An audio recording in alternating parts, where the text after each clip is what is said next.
All right, today on Big B Sports Talk, we've got my man Sherron Wilkerson, the head coach of Jeffersonville High School. Me and Sherron go back a long, long way of playing high school together. But today we're going to talk about him and his basketball team, his transition to Jeffersonville. So let's get into this.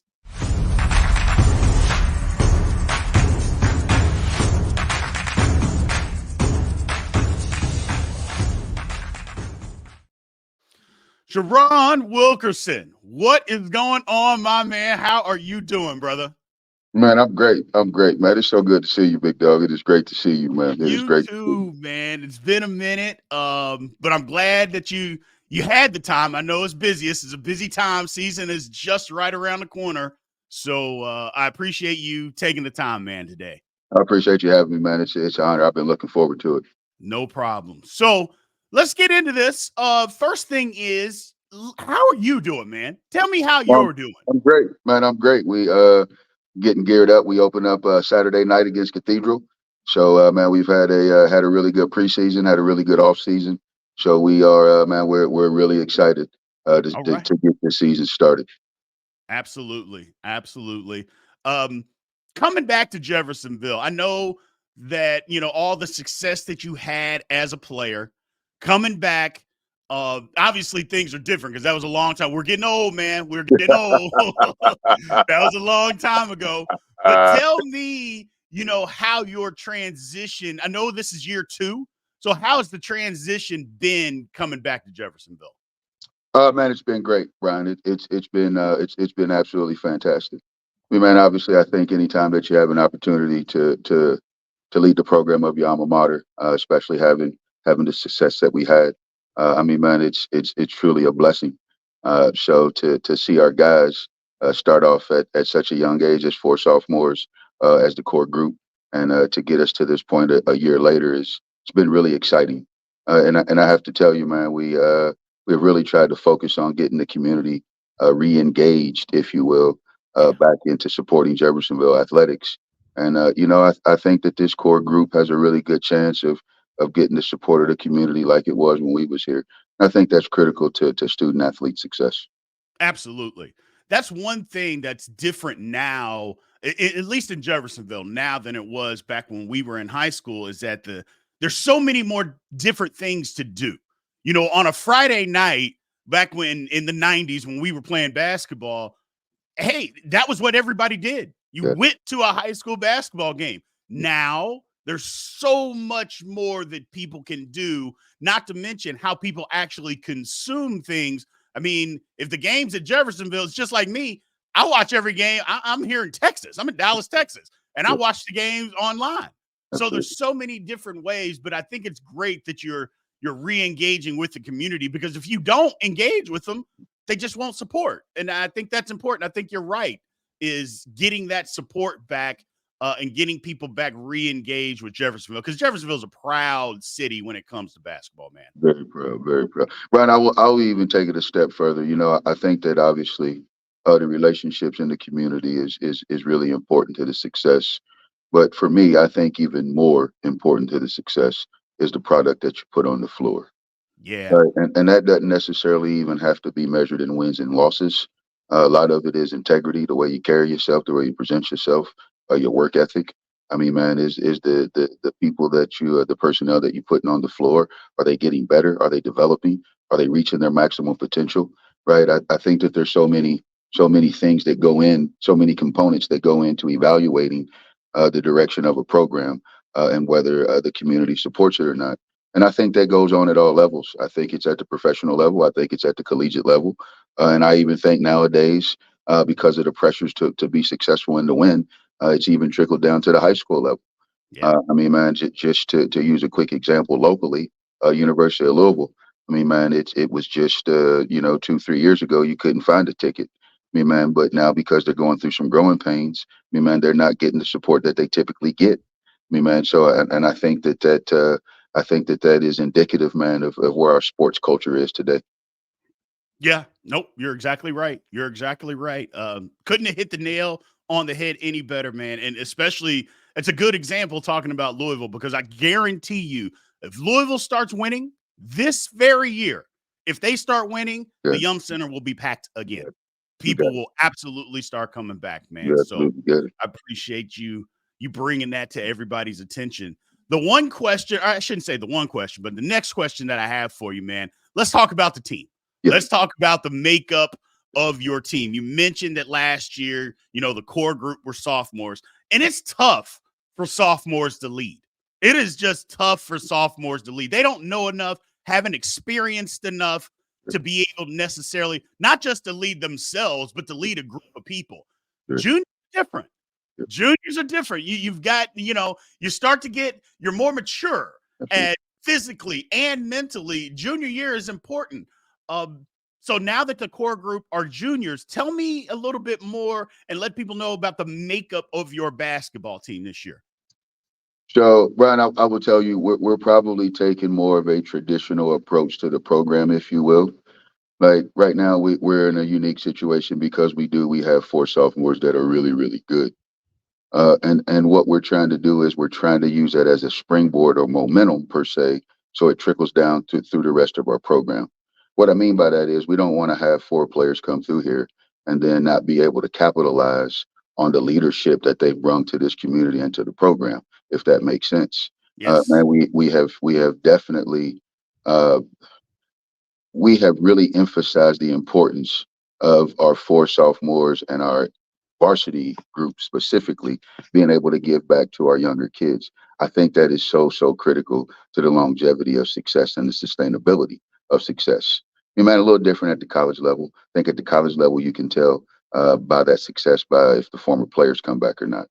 I think Right. at the high school level, it's the same, but man, it's really difficult for former players to always come back. But at the same time, if you can get your current players to really be involved with the younger players in the program, I think that it gives it an uplift, if you will. And then the other thing that we have really focused on, and I think that it's absolutely critical to success as well, is the success in the classroom. I Yes. just that's where it starts, right? I don't think that you can cut corners from 7:45 to 2:30 and then expect excellence from 3 to 6 p.m. It's unfair. So we have really focused and really pushed on our student athletes. I mean, man, you have to be a really good student in order to be a part of this program. I can 100% appreciate that, man. As somebody who was part of the program where we didn't cut corners either when we were playing, you had to do your schoolwork. Otherwise, you just weren't going to be a part of it. So I think that's something that not only people like me, former players, can appreciate, but also people in the community, Sherron. I think that's important that they see that you're making that a priority and not just making the athletic side of it a priority because as we all know, basketball doesn't live forever. And it doesn't matter. You could be the best player in your school, the best player in your college, the best player in the NBA. At some point, that ends. And you got to be able to do something else. So I applaud you, number one, for making that a priority so kids can understand that, man. Because I think it's important, even if they don't go to the next level, but if they do, I think it's important that they understand that. And you can't just learn that in college, I don't believe. I think that's something that you have to learn at the high school level or even lower than that if possible, but definitely at the high school level, man. So I appreciate you saying that. The next thing is a lot of people around Jeffersonville have kind of talked about your schedule. You only have 6 home games. And I want to be able to give you the opportunity for people to understand because I understand. So you don't have to, I know we've had that conversation. You don't have to explain it to me, Yeah. but just kind of let people know so they understand because people are freaking out, especially, not a lot of home games early. And I don't think people really understand how that works, man. So I want to give you the floor and the opportunity just to kind of, just explain why things are the way they are this year with your home schedule. And so the layout of Indiana is really it's a really unique situation if you really pay attention to the way the IHSAA has it set up. So down here in Southern Indiana, it's really difficult to get the respect that the northern teams in Southern Indiana. And I would even say probably more so the central teams, because I think that the northern part of Indiana, they often have to face some of the same hurdles that we have to face down here in Southern Indiana, if you will. And that is getting the respect that the rest of the teams in the city, I call it, or around 465 area. Those guys get a lot of coverage.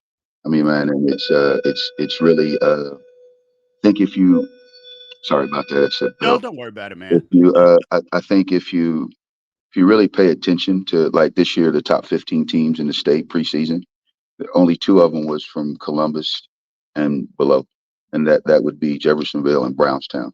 And of course, Brownstown has Benner, who's going to Purdue, and they're really good. But there's only two teams below Columbus. For us being here in Jeffersonville, if we draw it in a quadrant, Brian, and I think that it's important that people understand this. So if you go to Columbus, which is right smack dab in the middle of the state of Indiana, go across east and west on both sides, go down all the way to the border of Kentucky, and then come back across. In that quadrant, there's only 11 4A schools, and it Okay. makes it really difficult. It makes it really difficult for us from a developmental standpoint growing up, because we grow up and we play 1, 2, and 3A talent. Then when we get to high school, we're playing the best 4A talent in the state to be able to compete on a high level. And it's really, really difficult to make up that developmental time by the time they get to high school, if you will. So here's what we've done. We've decided that we have an opportunity to make a deep run in the state. One of the things that we have to get used to is being able to play under pressure. I think that was one of the hurdles that we encountered last year in the sectional, which prevented us from being able to win the sectional, and that comes with experience. And in order to get comfortable under those circumstances, you have to play under those circumstances. If you play under Absolutely. those circumstances enough, it becomes the norm. And then when you're competing for a regional championship and you're competing for a semi-state championship, and then you get to go to a Final Four, then it's not so intimidating because you've already been there and done it on so many different occasions. And I take that from several different experiences. Number one, the experiences that you and I had here as a Right. student athlete chasing that title, because it's a mature approach that you have specifically to be able to deal with adverse situations. Last year we had 11 home games, and people have to understand that I have no control over the conference schedule. The conference schedule has been set since you and I were here. I mean, Sure. I remember Same. I think it was my junior year, your uh, sophomore year. We were number one in the state. We played New Albany on a Friday, got beat. Then we went to Floyd Central the next Friday and got beat. So like that schedule has been set for 35 years, however long it's been. So we Right. wasn't able to impact that. But the other piece, I felt it was important because of the group that we have. I felt it was important that they get exposure, not only on a statewide level, but on a national level. So we decided to go play in the Kokomo tournament, holiday tournament, which they have the number two player in the country going to Kansas, which that gives us an opportunity to show where we are and where we fall in the food chain. And then additionally, we're going to the Fishers tournament. And then at the time when we committed to that tournament, they had the number one player in the country and on their roster, Harrelson, who just recently transferred to La Lumiere. So we're taking the program right now, and we're trying to get it to the next level of where it used to be on a national level, to the point to where we can have college coaches in here year in and year out because they know we're putting a good product out on the floor. Absolutely. I 100% understand it. Look, we grew up in a time when, as you know, I'm a diehard U of L fan. Jenny Crum used to take that same approach. We might take some lumps early in the season, but at the end of the year, we are going to be battle tested. And that means we are going to play anybody, anywhere, anytime. It doesn't matter if U of L would go all the way to UCLA. They went everywhere and played because they knew when the tournament came that they were going to be battle tested. So I love that approach, Sherron. I think it's important, like you said, number one, for the exposure, but number two, to get the kids battle tested. Because you got to be battle tested. You can't just go up there and win. You can't go to Indianapolis and win a state title or a regional title or semi-state title if you're not tested. It just doesn't work that way. It's one thing to have talent. It's another thing to actually have experience and be tested, because those games are tight. Those games are close, man, and you got to understand what you're getting into to be able to win. I mean, typically those games come down to toughness, Brian, Yeah, and I will tell you this. So, and it's a double. It's really a blessing and a curse because next year we will have 11 home games right, in their senior year, right? And hopefully, because of the path that we have taken, we will additionally get the invite to the Hall of Fame. right, So now, right, we've taken their sophomore year, man. We've gotten them beat up. We introduced them to a very high level. Man, we threw them to the fire after their sophomore year, getting beat in the first round of sectional. We had them go travel around the country and play on a national level. The month of June, we reconvened. We got back together. We continued to work on our individual development. We put them back in a position to play in front of college coaches.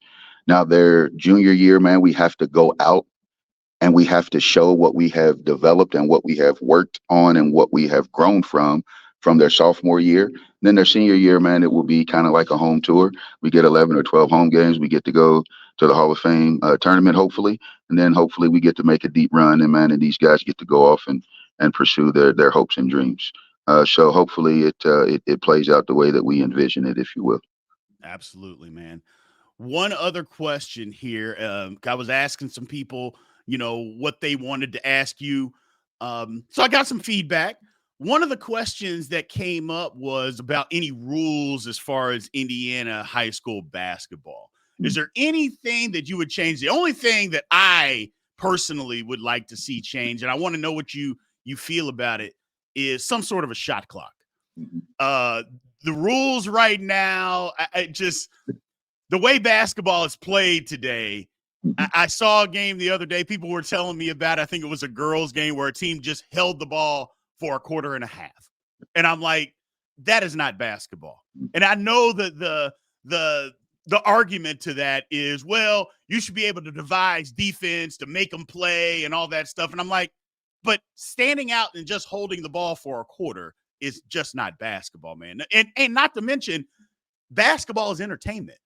That's the number one thing. It doesn't matter what level, whether it's elementary, middle school, high school, college, pro. Basketball is still entertainment. Sure. Nobody wants to go watch a team just hold the ball that way for an entire quarter and not shoot. That nobody wants to see that. Would you like to see a shot clock, be intermittent or put into the high school game at all? I definitely would like to see a shot clock implemented in high school basketball. I would like to see a 45-second shot clock implemented for a couple of different reasons. And Brian and I do. I think a lot of it boils down to philosophy, Sure. right? Because Dean Smith said he believed that in order to play slow, that you had to have talent. Yeah. I mean, man, and I think it's something to be said for that, right? I mean, man, I think that it takes a special group of guys to be able to hold, or girls for that matter, just to be able to hold possession of a basketball for a quarter, unless they're, being trapped and chased and pressured. I mean, man, and even then, I mean, man, there's a level of concentration and focus that you have to bring and execution. I mean, man, under those circumstances.